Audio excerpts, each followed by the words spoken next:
Ahora bien, comenzaremos por las políticas comerciales.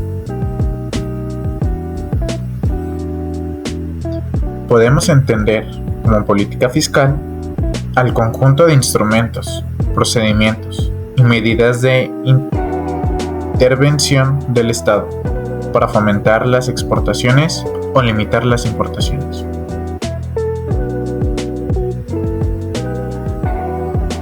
La clasificación fiscal se divide en dos: aranceles y desgravaciones. Los aranceles o un arancel es la imposición de impuestos sobre el valor de las importaciones realizadas por un país. Mientras que las desgravaciones fomentan la expansión de las exportaciones mediante una reducción de impuestos interiores que gravan los bienes y servicios. De igual forma, tenemos la clasificación financiera, que serían los tipos de cambio, las subvenciones y los créditos preferenciales.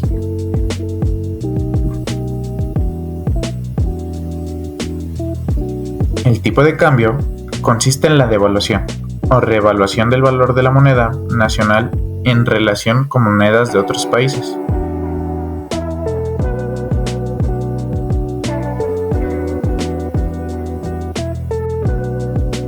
Las subvenciones consisten en la concesión de ayudas financieras a fondo perdido, destinadas a abaratar los costes de producción interior para facilitar las exportaciones. Los créditos preferenciales consisten en la concesión de préstamos en condiciones más favorables de interés y plazos de devolución, los que existen en el mercado internacional. De igual forma, la clasificación jurídico-administrativa. Esta contiene contingentes o restricciones cuantitativas, requisitos técnicos y medidas de protección para los consumidores. Los requisitos técnicos se trata de las exigencias técnicas que los gobiernos de los países imponen a los productos importados.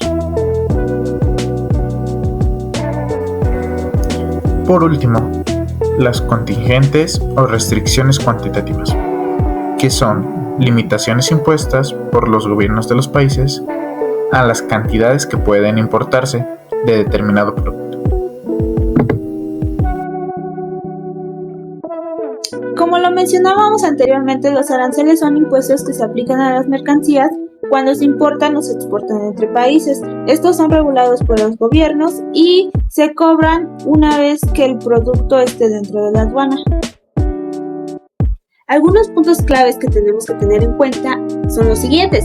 Los aranceles hacen que aumente el precio del producto que estás adquiriendo debido a las tarifas que se les colocan, que son extras, además de que los aranceles protegen la industria local y generan ingresos para el gobierno. Como lo mencionaba, estos son cobrados por ellos.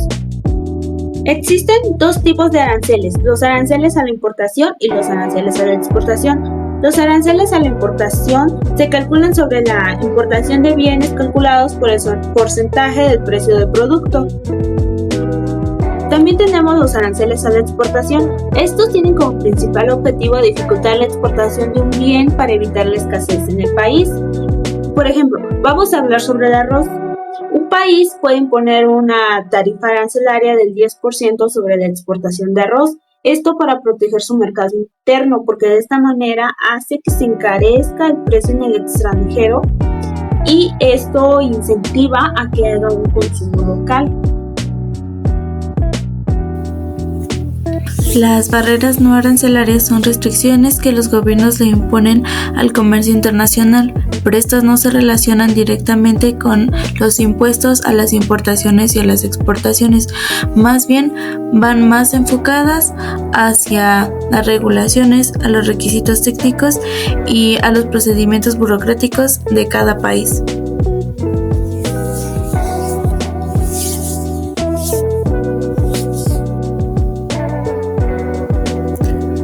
y estas barreras traen impactos significativos positivos, dentro de los cuales se destaca que las empresas mejoran sus procesos productivos, lo que las lleva a adoptar tecnología más avanzada para cumplir con sus requisitos.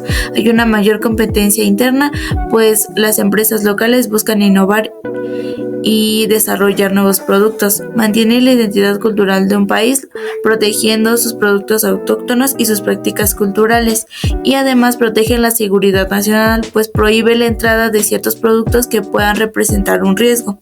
Y estas de igual manera tienen su lado negativo.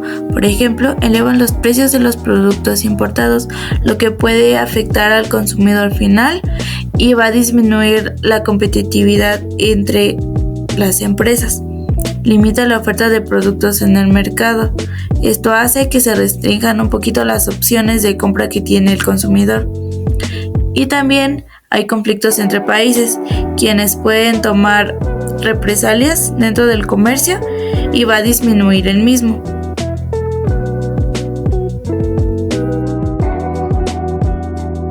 Bueno, pero ¿qué son los tratados y acuerdos comerciales? Estos son pactos entre países que establecen las reglas para el intercambio de bienes y servicios, cuyo objetivo principal es facilitar el comercio y promover la cooperación económica. Es hasta mayo de 2022 que la Organización Mundial del Comercio notificó 355 tratados de libre comercio en vigor, donde 185 abarcan mercancías y servicios y solo 168 mercancías y 2 solo servicios. En México actualmente se cuenta con 14 tratados de libre comercio con 50 países, 30 acuerdos para la promoción y protección recíproca de las inversiones con 31 países y 9 acuerdos de alcance limitado en el marco de la Asociación Latinoamericana de Integración. Actualmente México cuenta con 14 tratados internacionales vigentes, entre los que se encuentra el Tratado de Libre Comercio entre Estados Unidos, México y Canadá, siendo este uno de los más importantes que tiene actualmente. Es importante mencionar que dentro de estos tratados de libre comercio se establecen reglas entre países para realizar un intercambio de productos y servicios más óptimos. También México participa dentro del Foro de Cooperación Económica Asia-Pacífico, Tratado de Libre Comercio entre México y la Unión Europea, acuerdos de complementación económica y acuerdos de alcance parcial. Por último, hay que recordar que dentro de estos tratados se busca una diplomacia internacional para una buena resolución de conflictos. La integración comercial es el término que se utiliza para referirse a todos aquellos esfuerzos que los países hacen para facilitar el comercio entre ellos mismos. Su principal objetivo es reducir todas las barreras que se les presentan al momento de hacer el intercambio de los bienes y servicios.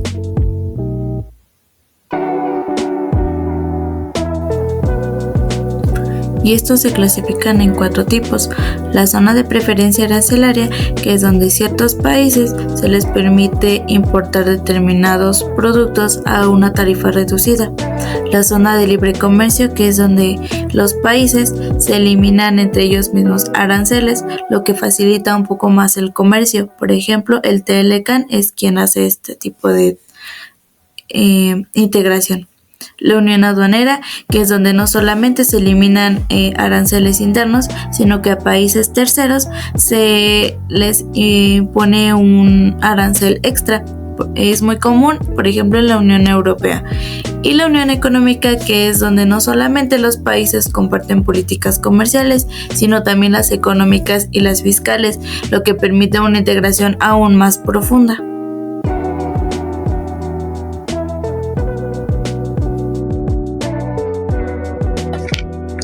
Hasta el momento hemos hablado sobre las políticas y acuerdos que regulan el comercio internacional, pero aún no hemos hablado de los organismos que se encargan de vigilar que el comercio se realice de una manera más justa. Para esto están los organismos de comercio internacional, los cuales son instituciones que facilitan y regulan el comercio entre los países. Ahora vamos a mencionar a 3 de los principales organismos que regulan el comercio internacional. En primer lugar tenemos a la Organización Mundial del Comercio. Esta se encarga de regular las normas que rigen el comercio internacional. Tiene acuerdos que han sido firmados por la mayoría de los países y tiene funciones como funcionar como un foro para la negociación de acuerdos comerciales, solucionar diferencias entre los miembros y atender las necesidades de países en desarrollo.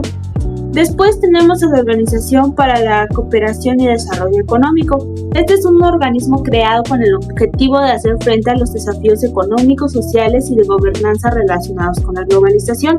Trabaja con 38 estados miembros, donde principalmente se atiende con los gobiernos para entender más de cerca los problemas que cada uno de estos enfrentan. Después tenemos el Foro de Cooperación Económica Asia-Pacífico. Lo conforman 21 economías y tiene la finalidad de intensificar el sentimiento Asia-Pacífico y reducir diferencias entre los países que lo conforman. A diferencia de los otros dos, este no es como tal un acuerdo o tratados donde los países se encuentren obligados a cumplir a lo que aquí dice, sino que más bien toman las decisiones en un consejo y lo hacen de una manera más comprometida a hacerlo, no porque estén obligados. Por último tenemos los sectores comerciales.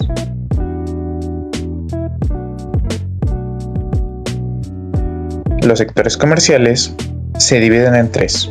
El primario, que se encarga de las actividades que generan la materia prima. El secundario son aquellas actividades que transforman la materia prima en productos. Y el sector terciario, que se encarga de ofrecer servicios.